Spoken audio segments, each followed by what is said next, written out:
Bismillahirrahmanirrahim. Nahmaduhu nusalli ala rasulihin kerim. Amma ba'd. Assalamu alaikum hurmatly teleko'ruvchilar.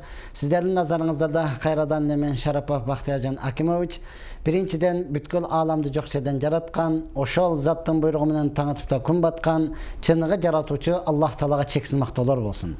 Jana payg'ambarimizga yuragingizdan eng ilato'ridan chiqqan salavatlar, jana salamlar bo'lsin. Maqtov jana salavatdan keyin Alloh taolo ari birimizdan qilgan ibodatimizni to'liq bilan qabul qilib, pendechilik qilib, bilib bilmay qilgan kunlarimizning bardig'ini tüp tamir bilan kechirgan bo'lsin. Chindig'inda Alloh taolo merimdisi, Alloh taolo irayimdusi, Alloh taolo kechirimdisi. Alloh taolo ezeltiden bar, anın başlalışı yok. Alloh taolo arı daim boluvchi, anın ayağı yok. Alloh taolo tiru, ali hech qachon o'lmaydi. Alloh taolo arı daim turuvchi, ali hech qachon nuqtamaydi. Alloh taolo rizqi beruvchi, ani hech kim qaytara olmaydi. Bugun biz tele nasihat beruvizde dal mına uşul rizqi to'g'risida söz qilmoqchimiz. Andықтан бізден алыстабастан 1 saat boyu bizimle birge bolыңыздар. Ова, адаттағыдайлы біз түзефілді сіздердің сұрауыңыздарға жауап бергенге дағдайарбыз урман тұтуған. Еме айтып кете тұрған есе, Құдай бұйырса біз ар жұманың шершембі күні шам намазыдан кейін, уақыт жылғаныға байланышты шам намазын оқып алғандан соң, андан кейін сіздерменен шықмақчы урман тұтуған. Мұны сіздер тура түшінесіздер деп білемен албетте. Қадимкідейлі урман тұтуғандар біздің эфирдегі номерге қызықтырған сұрауыңызды берсеңіз болады. Арауызға жаңы қошылғандарының құлағына құлақсырға қылып айтып кете тұрған нәрсе, сіз талақ турасындағы сұрауды бербегеніңіз жақшы. Анткені аны мен чынын айтқанда түз эфирден чече албай тұрған мәселе, ал бойынша атайын муфтиятта адамдар бар, ошоға барып сұрау аласыз. Ошалла учурда төшек мәселесі турасындағы сұрауыңызды бізге бербегеніңіз жақшы. Анткені ал сіздің жеке қызықчылығыңыз. Біз менен қанчалаған адамдар сыйлуу, урматтуу, уяттуу адамдар менен бирге олтуруп атат.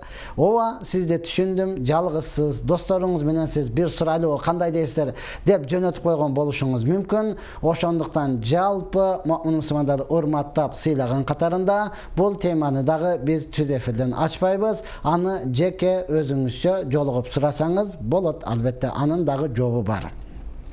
Эми урматтуу туугандар, негизги ырыскы маселесине келе турган болсок, Аллах таала Кур'ан-ы Каримде өз сөзүндө сиз менен бизге кайрылып Аллах таала өз айтат. Мен селерден, Кур'андын аяттын маанисинде, мен селерден ырыскы жана тамак берүүңөрдү сурабаймын, балким селерге ырыскы тамакты мен беремин дейт Аллах таала. Чынында эле урматтуу тууган, ырыскы дегенде бүгүнкү күнү биз ичкен, жеген, кийген кийимибизди гана ырыскы деп түшүнүп калдык. Ооба, бул деле ырыскы, бирок ырыскынын бир эле бөлүгү урматтаган, бир кетине бөлүгү. Сиздин көрүп жаткан күнүңүз бул өзү ырыскы. Жылмайып күлүп жүрүшлүгүңүз бул өзү ырыскы. Сиздин ден соолугуңуз бул өзү ырыскы. Сиздин кесибиңиз бул өзү ырыскы. Сиздин ата энеңиз, сиздин туугандарыңыз, дегеле сиздин балдарыңыздын көп болушлугу, мал дүйнөңүздүн көп болушлугу бул өзү ырыскы болуп эсептелет. Эми Аллах таала Кур'ан-ы Каримде айтат: "Биз ырыскы кылып берген нерселердин адалыны гана жегиле, адалын гана ичкиле, демек адалы менен гана алек болгула" дейт. Ова, Аллах таала пайгамбарларга кайсыл нерсени өкүм берген болсо, имандуу сиз менен бизге дагы дал мына ошол нерселерге өкүм берген. Эми адал дегенде эле урматтууган биз ушундай тар чөйрөгө барып калып, молдалар силер ушинте эле бересиңер, ырыскы кылып берген нерсени бардыгы эле адал, жок урматтуу тууган, бардыгы эле эмес. Аллах таала өзү айтып атат. Аллах таала аракты дагы эле адал кылганда, ырыскы кылганда дейт, ырыскы кылганда дейт. Ырыскы болгон менен бул арам урматтуу тууган. Чөчкө бул арам. Ошондон Аллах таала өзү айтат: "Мен ырыскы кылып берген нерселердин адалыны жегиле, ичкиле, керек болсо адал иштер менен гана алек болгула" дейт. Эми биз бул теманы бүгүн тандап алганыбыздын себеби, бүгүн канчалаган окуучуларыбыз машалла медресени, дегеле чоң окуу жайларды, кала берсе мектепти бүтүп чыгып аткан учуру. Канчалаган адамдар бир кесиптин ээси болуп чыгып аткан учуру. Ошондуктан ушул кесип дагы бул өзүнчө ырыскы болуп эсептенет. Сиз окуганыңыз башка, бирок иштеген ишиңиз дагы башка. Бул дагы бул өзүнчө ырыскы болуп эсептенет. Азыр сүйлөсөк эле айтабыз го, канчалаган дипломдор чаң басып жатат. Ооба, жаңа сен окуп койдуң, урматтуу тууган, бирок аны менен алек болгон жоксуң. Демек сенин ырыскың ал жакта эмес, бул жакта экен. Ошондуктан, урматтуу менин мусулман туугандарым, эгерде ар бир сиздин жегениңиз, ичкениңиз, кийген кийимиңиз, алек болгон нерсеңиз адал боло турган болсо, анда эмне болот десе, аалымдарыбыз айтат, сенин жашооңдо береке болот, биринчиден. Экинчиден, сенин жүзүңдө нур болот. Үчүнчүдөн, урматтуу тууган, сенин канча жыл жашайсың, ар бир жашооң рахат болот. Ар бир жашооң рахат болот. Мына ошол адал болгон, адалга ушунчалык көңүл бурушубуз керек да, ырыскыга өтө көңүл бурушубуз керек. Ошол сенин жегениң, ичкениң, мейли кылып жаткан амалың арам боло турган болсо, анда жүзүңдө нур болбойт, биринчиден. Экинчиден, жашооңдо береке болбойт. Үчүнчүдөн, жүрөгүңдө тынчтык болбойт. Жүрөгүңдө тынчтык болбойт. Ар нерсени кылып көрөсүң, бактылыкка жетиш үчүн бардык нерсени кылып көрөсүң, бирок рахат ала албайсың. Неге? Анткени Аллах өзү пайгамбар хадисте айтып атпайбы? Пайгамбарларга кайсыл нерсени өкүм берген болсо, бизге дагы дал ошол нерсени өкүм берген, урматтуу тууган. Ошол тый деген нерседен тыйылып, кыл деген нерсени кыла турган болсоңуз, ошондо гана сиз рахат аласыз. Ар бир кылган ишиңизден, ар бир өткөргөн убакытыңыздан рахат аласыз. Ооба, тоого ойносоңуз, андан деле рахат ала бересиз. Эс алып келейин десеңиз, тоого чыксаңыз, андан дагы рахат ала бересиз. Сүйлөшүп олтурайлы десеңиз, мындан дагы рахат ала бересиз. Бүгүнкү күндө биздин канчалаган туугандар менен, мен имам катары айтайын, отуруп, баарлашып, сүйлөшүп, оюну уга турган болсоң, канчалаган туугандарыбыз айтып атат, мен деген ушундай алыс жака кетким келет. Эч ким жок жака кетким келет. Айланып кетейин, ал жака барып эмне кыласың? Ал жака барып эмне кыласың? Андай жер табасыңбы, таппайсың? Неге? Жүрөгүндө тынчтык жок болгондуктан. Кээ бирөө менен сүйлөсөң, ушул бакыр бир ыйлап алгым келет. Ооба, жай намазды кой дагы, үстүдөн Аллага кайрылып ыйла. Сура. Эмнеге? Жүрөктө тынчтык жок болгондуктан. Караң, пайгамбарыбыз саллаллаху алейхи вассалам адал нерсенин пайдасыны, адалга көңүл бурууну ушунчалык деңгээлде пайгамбарыбыз айтып атат. Бир адам сафарга чыкты. Билебиз, имандуулар, пайгамбарыбыз саллаллаху алейхи вассалам айткан, сафарда жүргөн адамдын дуасы сөзсүз кабыл болот деген. Эми пайгамбарыбыз өзү бир кишини айтып атат, мисал кылып, сафарга чыкты. Өтө кыйналды. Чачтары тозуду, жуун албады, жете турган жерге жете албай, өтө кыйналды. Адашып кетти, шерик таба албады, ушунчалык кыйналды. Анан эки колуну асманга көтөрүп туруп, Аллах Таалага кайрылып дуа кылып атат. Я Рабби, я Рабби, Роббум, мен кыйналдым. Роббум, мен мындайга жете албай атам. Роббум, мындай болбой атат. Ушунчалык дуа кылды. Пайгамбарыбыз айтат, ал адамдын жеген тамагы арам эле, ичкен нерселери арам эле, кийген кийими арам эле, керек болсо денеси арам менен чоңойду эле. Фа анна юстажабала. Эми Аллах Таала мындай адамдын дуасына кантип кабыл кылсын дейт. Сафарда жүрөсүңбү, деги эле башка ибадатта жүрөсүңбү, жегениң, ичкениң, кийгениң деги денең арам менен чоңойгон болсо, анда Аллах Таала бир да дуаңды кабыл кылбайт, урматтуу тууган. Ошондуктан сиздин кылып аткан кесибиңиз дагы адал болсо, иштеп жаткан амалыңыз дагы адал боло турган болсо, анда не болот экен пайдасы? Сиздин кылган дуаңыз дагы болот, тилеген тилегиңиз дагы кабыл болот. Ажылык, умура, садака дегеле бардык Куран окуганыңыз, орозо кармаганыңыз, бардык кылган жакшы иштериңиз кабыл болот. Ушул кабыл болуштуктун бардыгы адал нерсеге гана келип такалган. Ошондуктан аалымдарыбыз айтат, аалымдарыбыз, данышмандар айтат, бул дүйнөдөгү кесиптин эң жакшысы кайсыл десе, данышмандарыбыз жооп берип айтып атат, бул дүйнөдөгү кесиптин эң жакшысы сен башка бирөөгө муктаж болбой тургандай, башка бирөөгө муктаж болуп тилемчилик кылып калбай тургандай, үй бүлөңдү адал менен адал менен багып, ашыкчасыны ошол мамлекеттин пайдасына, элдин пайдасына, жетимге, жесирге, мечитке, медресеге жумшай турганчалык кесибиң боло турган болсо, бул дүйнөдөгү эң жакшы кесип дал мына ушул дейт. Демек, атактуулукка кой болуптур, абыройлукка кой болуптур да, киросуларда аппак көйнөктү кийип алып, кагазды алып эле кол койгонуңа, ар бир койгонуңузга 3000ден баштап 7000ге чейин аны айтпаптыр, урматтуу тууган. Негизги кайсын айттыр? Кайсыл жумуш, кайсыл кесип, ар бир кесип ардактуу.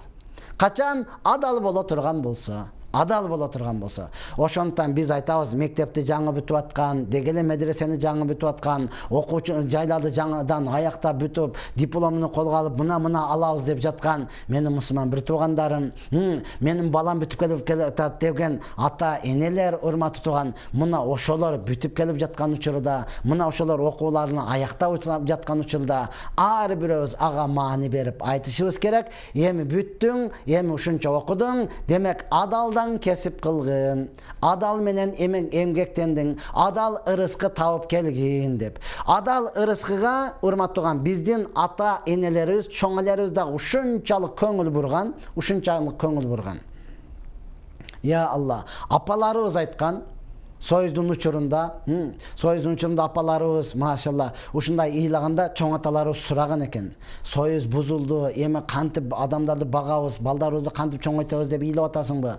Дегенде апаларыбыз айткан экен. Мен карыдым үчүн, бир карыш карыдым үчүн ыйлабаймын, мен кадырым үчүн ыйлаймын деген экен да. Ошондуктан, урматтуу бир туугандарым, апаларыбыз, биздин апаларыбыз, чоң аталарыбызды, жумушка жөнөтүп атканда ар бирөөсү эскертүү катарында айтчу экен. Урматтуу атасы, биз ачкачылыкка, биз жокчулукка чыдайбыз. Бирок сиздин дозокко түшүп калышыңызга чыдабайбыз. Ошондуктан тапсаңыз бизге адалдан ырыскы табып алып келиңиз. Эгер таба албасаңыз, анда жөн эле келе бериңиз. Караңызчы, кандай насаат үйдөн чыгып аткан учурда, урматтуу тууган. Себеби өткөн доорлордо ушундай кырдаал, оор болгон, үйдөн чыгып аткан адам кайрадан келишке келеби келбейби, бул өзү шектүү болгон, урматтуу тууган. Ошондуктан кээ бир мусулман бир туугандарыма айтып кетерим, наразы да, Кыргызстанда жашаганыга наразы да. Биздин кыргыздар аталарыбыз тоого эле кача берген экен, тегиз жерди туугандары элеп алыптыр, чояк эле жүрү. Айланып кетейин, ал доор дал ошондой болгон. Тоого чыгып урматтууган жан бакпаса, ошол жака чыгып туруп урматтууган бала чакасынын карым калмаса, тегиз жерде анда душмандар бат эле кырып кетмек. Ошондуктан сиз ушундай доорго бизди, ушундай Кыргызстан деген мамлекетке алып келген аталарыбызга рахмат айтуу менен биргеликте, аларга таазим кылуу менен биргеликте, эми ушундай жерибизди, ушундай мамлекетибизди сактап калып, калган урпактарга ошол адал менен өткөрүп берип, адал менен сактап калуунун аракетин кылышлыгыбыз, бул бардыгыбызга милдет. Ар бирибизге милдет, урматтуу тууган. Макул, кантсе дагы ар бирибизге Алла Таала адалдан кесип берсин, адалдан ырыскы берсин, адалдан жашоо берсин, урматтуу тууган. Айттым, дагы айтам. Ырыскы дегенде эле, урматтуу тууган, сиздин жылмайып жүрүшлүгүңүз бул өзү ырыскы да. Бул өзү. Ден соолукта жүрүшлүгүңүз бул өзү ырыскы. Демек, Аллах Таала Кур'ан-ы Каримде айтат: "Ва аннаху агна ва акна." Байлыкты берген дагы Алла, кайрадан сактап берген дагы Алла. "Ва аннаху азхака ва абка." Сени ыйлаткан дагы Алла, сени күлдүргөн дагы Алла. Демек, сени күлүп жүрүшлүгүң дагы ырыскы, ыйлаганың дагы ырыскы, байлыгың дагы ырыскы, кедейлигиң дагы ар бирөөсү ырыскы. Демек, оруду берген дагы, шифасыны берүүчү дагы, өмүр берүүчү дагы, өлүм берүүчү дагы, бардыгы Аллага гана таандык. Демек, ошол заттын өкүмүнү аткаруу менен, ошол закка толук кайрыла турган болсоңуз, анан жашооңуз береке болот, анан урматтуу тууган, ар бир нерседен рахат аласыз. Бүгүнкү күнү канчалаган адамдар тоо ойнотот, бирок рахат жок. Достор менен сүйлөшүп отурат, бирок рахат жок. Эс алып келейин деп тоого чыкты, кайра чарычап келди, рахат жок. Неге урматтуу туган? Анткени анын жашоосунда адал нерсе өзү жок болгондугу үчүн. Мына ошондуктан урматтуу менин мусулман туугандарым, мен сөзүмдү көп өтпөйүн. Албетте биз Теленасатта түз эфирдебиз. Кудай буйрса ар шаршемби күнү шам намазыдан кийин сиздерге кайра чыгабыз. Андыктан эфирде турган номерге сурооңуздарды жөнөтсөңүздөр, албетте биз ага жооп бергенге даярбыз. Бизге алгачкы суроо келген болсо, ошого кайрылайлы. Ассаламу алейкум, биздин үйдө ичүүчү көп болуп жатат. Эмне кылыш керек? Атасынан жакшы мамиле кылбайт.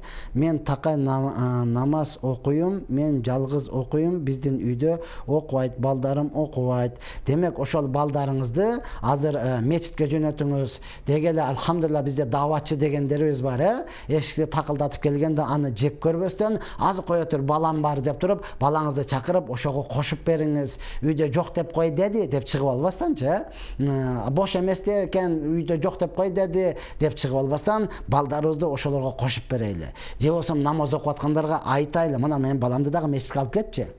Барса ал жакта эл менен олтуруп сүйлөшсүн, барыласын, эл эмне менен алек болуп атат, аны көрсүн. Бизде ушул көрбөй туруп эле сырткы көрүнүштөн эле баа бере беребиз да. Мунун көйнөгү кирекен, анан ооба кайра айтып атабыз, таза ки, таза жүр, анан айт деп атабыз. Бирок урматтуу тууган, карачы, өзүңдө эле бир балаң болсо башкарыш оңой экен. 2, 3, 4 болуп кеткенден кийин мына ушундай кыйын болуп калат экен да. Эми булар дагы көбөйгөндөн кийин албетте айтылып атат. Кудай буйрса сындардын бардыгын кабыл алабыз. Бирок эми мынандай үйдө жалгыз ичүүчүлөр көп боло турганболсо, анын чөйрөсүн оңдош керек. Ошолордун досу бар, дегеле өзүңүздүн жакын туугандарыңыз бар, намаз окуганы, башка кылганы, ошолорго айтасыз дагы. Иншалла ошолорго буйрсаңыз, Кудай буйрса ичпей калат, намазын окуп калат. Бизде бир аз жарнамалык тыныгыбыз бар, андан кийин кайрадан сабагыбызды баштайбыз.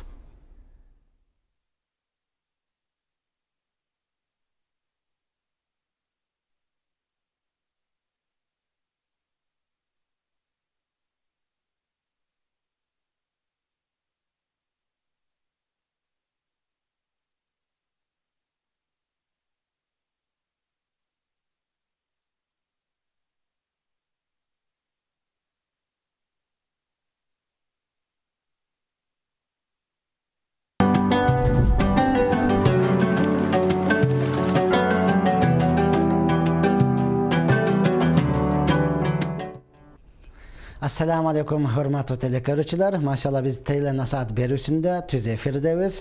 Албетте келген суроолорго жооп берүүгө аракет кылып атабыз. Андыктан бизден алыстабастан кызыккан сурооңуз болсо берсеңиз, албетте жооп беребиз. Номерибиз экранда, WhatsApp номерибиз турат, ошого жаза бересиз. Ассаламу алейкум. Биринчи жолдошум бир уулум бар.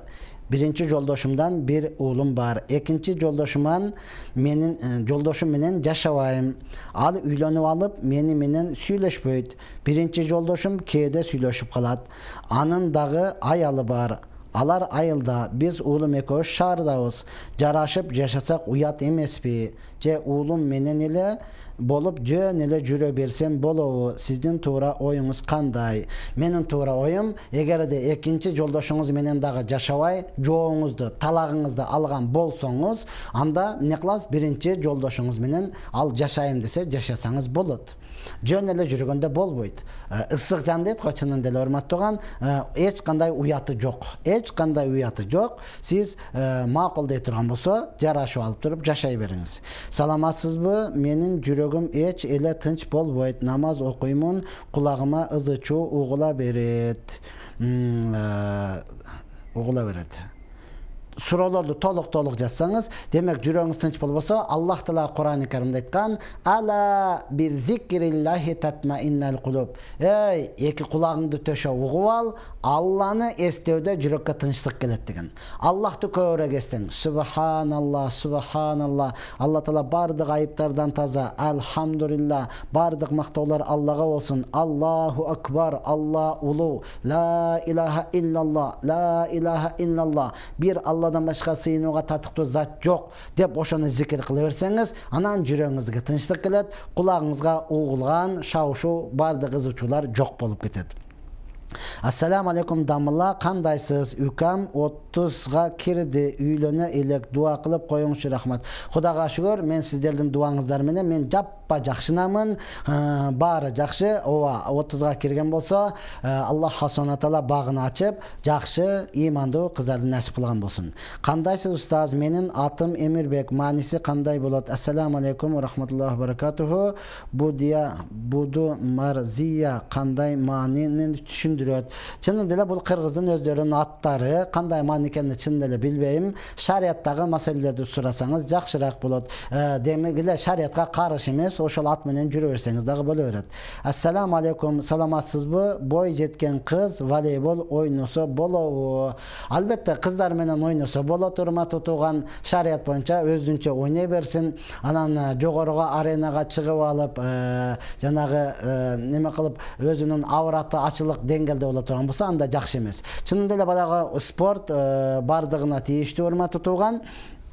Anan boyga jetken bolsa dagı degile turmuşka çıkan bolsa dele küyösünün uruksaty menen oşol kızlar menen atayın oynoso bolo beret. Assalamu alaikum ajake, televiziyonadan tışkara sura bersem bolobu? Misалы kol boşogunda jassa жооп берес da adet. Ova oşol nomerge жооп berip koyuңuz, suraudu berip koyuңuz. Egerde manilүү болгон bolsa жооп bергенге dayarбыз. Assalamu alaikum, 4 aylık koş boylumun birde kuptan namazın olturup okuymun, kanday bolot? Allah kabul kılgan bolsun. Kede ova çarıçap kalıp anan turalbay kala turgan bolsoңuz, oturup alsanız bolo beret. Törөгөнгө чейин okuy beriңiz. Törөгөнгө чейин oturup alıp okuysuzбу, jatıp alıp okuysuzбу? Degele kıyın bolup kalgan учурда ustoldu koyup ustolga oturup alıp dele ne kılas? Rükünü biraz kılasız dağın enkeyip durup sajdаны anan başta koyup oşanta okuy beresiz. Allah Taala kabul kılsın. Karaңызчы, ушундай boyuda bары turup dagы namaz okup zikir kılıp, mına ушундай apalardan, mına ушундай karındaşlardan, mına ушундай ejelerden imandu baldarıdı biz ümit kılabız. Anan keyin kütöbüz da urmat tutugan. Allah razı olsun sizden. Assalamu alaikum ustaz, mende mınday suroo. Üy bülöbüzde, işibizde, joldoşum ekөөbüzdün ortabızda emnegedir jakşı bolboy jatat? Kengeş beriңizçi. Tahajjud namazı menen bagımdat namazın ortosun jarım saat kılıp okusa bolobu? Assalamu alaikum ustaz, mende mınday suroo бар. Üy bülöbüzde, işibizde, joldoşubuz ekөөbüzdün ortabızda emnegedir jakşı bolboy jatat? Kengeş beriңizçi deyt. Ova, ушундай суроолор өтө көп да бүгүнкү күнү. Кайненем экөөбүздүн ортобузда, дегеле аялым экөөбүздүн ортобузда, досум экөөбүздүн ортобузда, үй бүлөбүздө деген өтө суроо көп болгондуктан анан чынында эле өзүмчө изилдедим да. Эми ушул эмнеликтен келип чыгат? Буларды кандай кылса болот деп мен өзүмчө бир тапкандай болдум. Кече алымдар менен отуруп калдык, машалла. Ошол жерде сөздөн сөз чыгып туруп, анан бирөөсү, алымдардан бирөөсү айтты, бүгүнкү күндөгү ызычуу, бүгүнкү күндөгү келишпестик, бүгүнкү күндөгү үй бүлөдөгү жаңжал, келин менен кайнене, дегеле эркек менен аялдын ортосундагы, балдарынын кыздарынын ортосундагы келишпестиктин бардыгынын чыккан кесепети мына ошол жамандагычтардын себебинен экен да. Жамандагыч гыйбат кылган, ушунун бардыгы каяктан келип чыгат уруш десе, жамандагандын себебинен экен да. Эгер кайсы эле жерде мактагычтар көп болсо, уруш чыкпайт экен да. Мактагычтар көп болсочу, жамандагыч. Ошондон бири-бириңиздерди жамандабастан мактай бериң. Сын таккан, сен анандай кылып койгон турбайсыңбы? Сен маганда кече сен бүтүргөн эмессиң да, постоянно сен шундайсың дей берсе, анан кантип кеңешет? Анан кантип булар ынтымак болот, кылбамаса, кече бүгүн бүтүрүп кой, азаматсың да өзү. Сен кылган башкача кыласың да. Сеники өзү берекелүү болот. Сенин колуң жеңил да, сен постоянно сатып бересиң го бат эле. Сен укмусуң деп эле мактай берсе, мактаган жерде уруш болбойт экен, урматтуу тууган. Сиздер дагы ойлонуп көрүңүздөр. Балким тажрыйба кылып көрүңүздөр.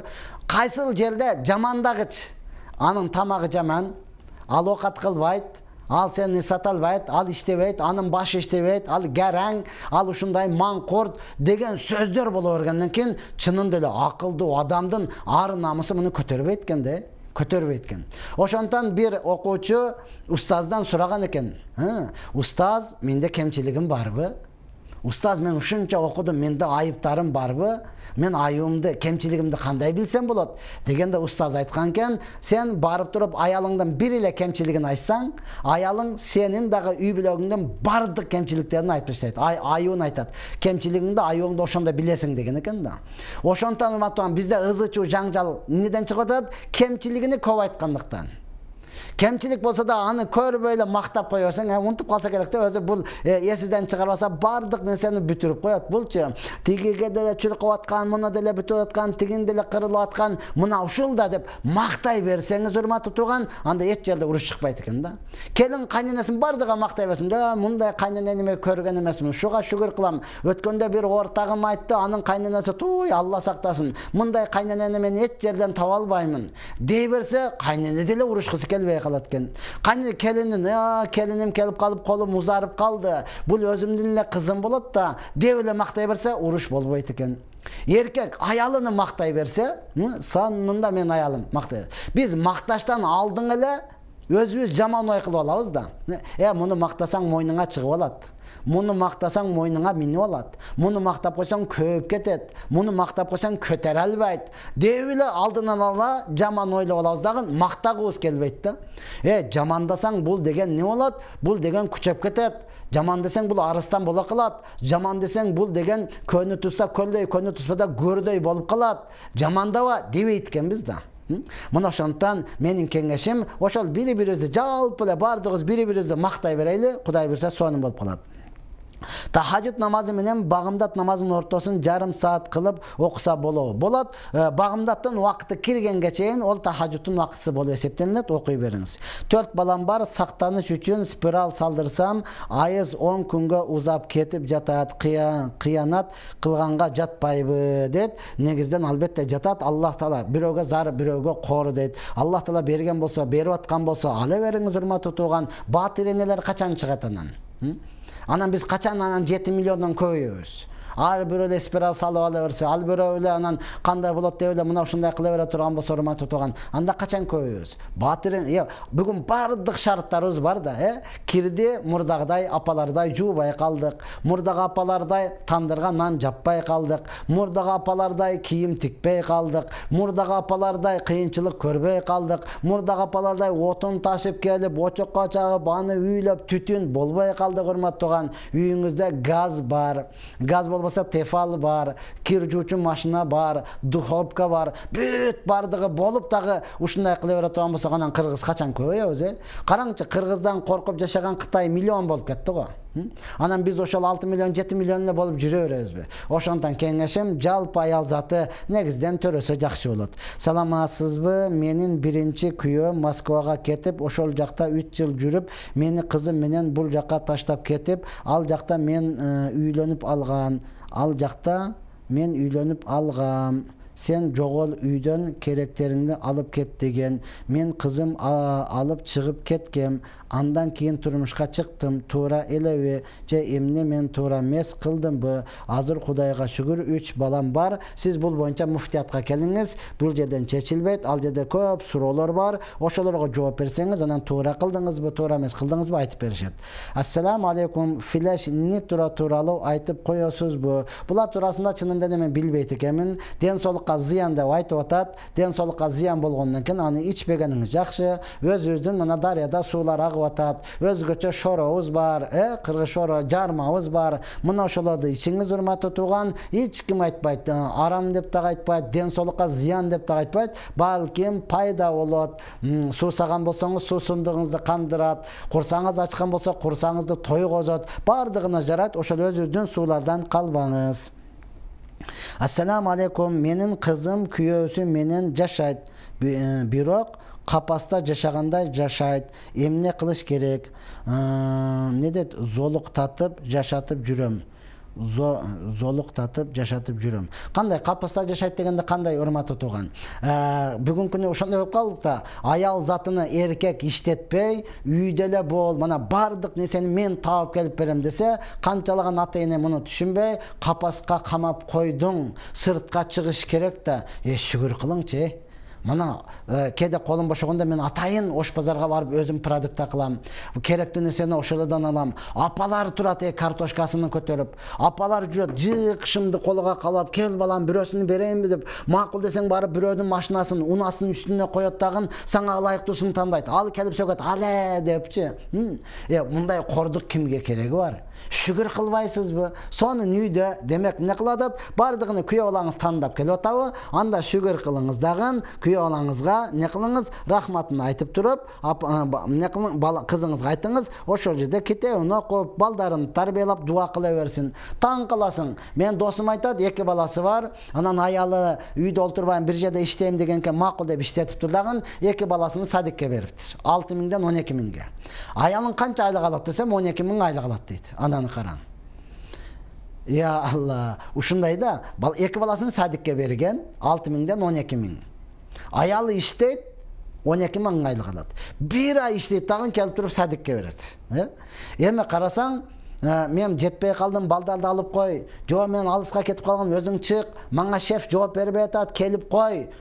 Эми 2 баланы садиктен алыш үчүн экөө урушуп атат. Тапкан нерсесинин бардыгын садикке берип атат. Анан айттым, ошол 12 миңди тияктан иштеп келбейле, үйдө олтурса, ал жака бербейле, балдарыны өзү мээримдүүлүк менен чоңойтуп, өзү тарбияласа болбойбу? Десем, ушуну ойлонуп көрбөппүз дейт. Акыйкатта бизде ойлонбой кылган иштерибиз өтө көп. Ошондон ойлонуп иш кылсаңыз жакшы болот. Ассаламу алейкум устаз. Салатан нария тууралуу айтасызбы? Салатан нария тууралуу бул туурасында Ибн Касир өзүнүн тафсиринде айткан. Кимде ким ошо салатын нарияны 4444 жолу окуй турган болсо, анан дуа кылса, анын кандай муктаждыктары, кандай кыйын акыбалга түшкөн болсо, Аллах Таала сөзсүз ошол муктаждыктарыны бүтүрөт, кыйынчылыктан чыгарат деген. Муну мен өзүм бир канча тажрыйба кылдык. Кала берсе, ак өргөгө барсаңыз, Гагарина менен түз кирсеңиз, сол тарабыңызда алхамдулилла бүгүнкү күнү Кыргыздын өзүнүн араптары, Кыргыздын эле берешендери, араптары деген буга чейин араптарды күткөнбүз да, кайсы араб мечит салып берет, кайсы араб медресе салып берет деп. Бүгүнкү күнү Кыргыздын эле өзүнүн жигиттери ошол жерге 5 этаж медресе салды. Мына бүтү арафасында турат. Кудай буйрса, ошол жер бүтүп кала турган болсо, жалпы Кыргызстандын бактысына, пайдасына Кыргызстан боюнча келип ошол жерде окуучулар окуйт.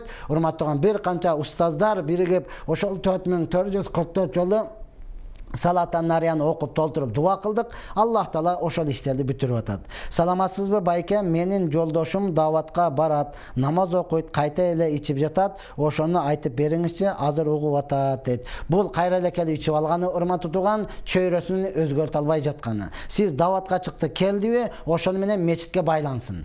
Эмне үчүн, эмнеликтен ичет, урматтуу туган? Үйдө аял менен отурат, көпчүлүк эркек сүйлөшө албайт. Сүйлөсө дагы экөөнүн сөзү уланбайт, бат эле урушуп кетет да. Неге бири-бири менен келише албайт?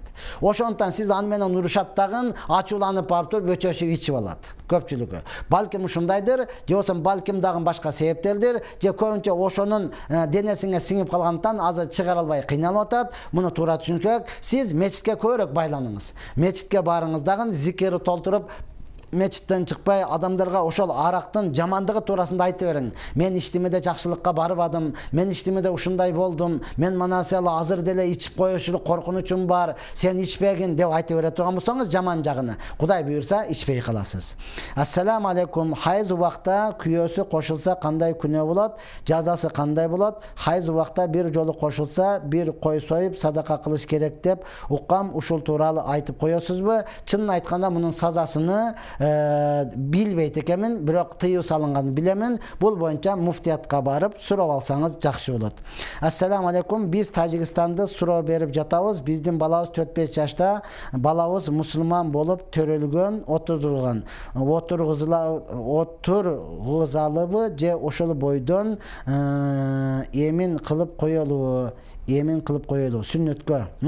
Сүннөткө отурган ооба пайгамбар саллаллаху алейхи вассаламдын төрөлүш тарыхында ушуну айтат. Сүннөткө отурузулган абалда төрөлгөн деп. Муну дагы врачка көрсөтүңүз урматтаган. Болот жарайт дейт болсо ошол жарайган бойдон кала берсин. Жок, кичине эмне кылыш керек? Дагы ашыкча жерин алып коюш керек деген болсо, анда алдырып койсоңуз жакшы болот. Ассаламу алейкум таксир. Күнөө кылбаш үчүн сүйлөшкөн кызым менен нике окутуп алдым. Күздө үйлөнөбүз. Ушундай кылсак туура болобу? Муну ата-энеңизден сураңыз, ата-энеңиз менен кеңешиңиз, кыз дагы ата-энеси менен кеңешсин. Ассаламу алейкум, менин апам күйөөгө тием деп жатат. Мен 30 дамын. Иним 18, чоң апам тирүү 80-де жүрөгү ооруп калбайбы? Жок, урматтууган, туура түшүнүңүз, турмушка чыксын, жалгыздык Аллага гана жарашат. Эч ким барып түшүнүп кетет. Мына ошентип урматтууган, биздин убактыбыз бүтүп калды. Суроолорду кийинге жооп бергенге даярбыз.